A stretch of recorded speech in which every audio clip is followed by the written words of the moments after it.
your home. Well, the plot thickens at the IRS. This just in, Lois Lerner warned IRS workers to be cautious about what they say in emails. Now, that's stunning news coming out of today's explosive hearing. Republican lawmakers once again grilling IRS Commissioner John Koskinen about Lerner's emails. Here's what happened. March 28th, the IRS gets a heads up. The Inspector General caught him. Because we asked the Inspector General to do the audit, he caught him targeting conservative groups. And now Lois Lerner says, you know what? I better double check and make sure this intra-office instant messaging, that can't be traced, that can't be tracked. And all I want to know is why the commissioner took 6 months to get us this information. We could have had this 6 months ago when we first issued the subpoena when you took over, and we don't. And we're supposed to believe, we're supposed to believe she's saying, oh, perfect. We're working our way through and have completed the production for tax writing committee. Yeah, so you give us this on July 3rd. 63,000. 4 o'clock, the day before the holidays, when you give us 15,000, we see them. And you're going to get more.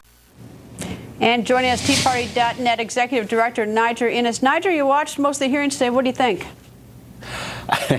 I thought that Jim Jordan was spot on, and it was quite embarrassing for a government official, for an IRS official and commissioner to be caught looking so embarrassed. I mean, what Lois Lerner did as a outgoing official and private citizen in taking the Fifth Amendment is one thing. She has that constitutional right as a private citizen. But the fact that she possibly committed obstruction of justice and certainly obstruction of getting to the truth and finding out what is happening at the IRS with this outrage of targeting conservative and other Tea Party groups, it's an absolute outrage, and it's a total embarrassment. All right. Well, let me give you the timeline of why special prosecutors needed. March 28th.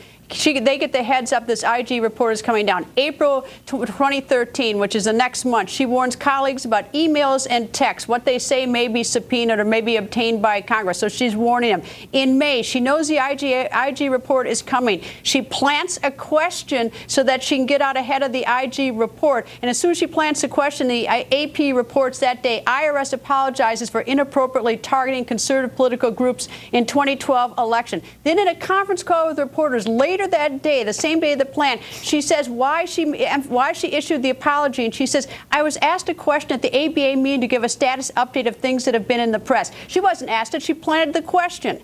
And then she says that she was asked why the IRS chose to make an apology that day. She said, someone asked me a question today, so I answered. That is a deliberate lie. She was absolutely deceitful. And for the IRS commissioner and anybody else to not be pushing for a special prosecutor this timeline is absolutely appalling. I don't know what's going on with this commissioner or with Eric Holder on this, but I'll let you respond to it. Niger, Eric Holder is asleep at the switch on this and a number of issues, and there should absolutely be a special prosecutor. There should be a special select committee that has Republicans and Democrats. And let me say, look, it was conservative groups that were attacked, that were targeted. My group, the TeaParty.net, for 3 years, we were denied access to a 501c3 status. We finally got it after we threatened to sue the IRS. They sent an agent to our office, demanded to look at our emails, demanded to look at our Facebook posts,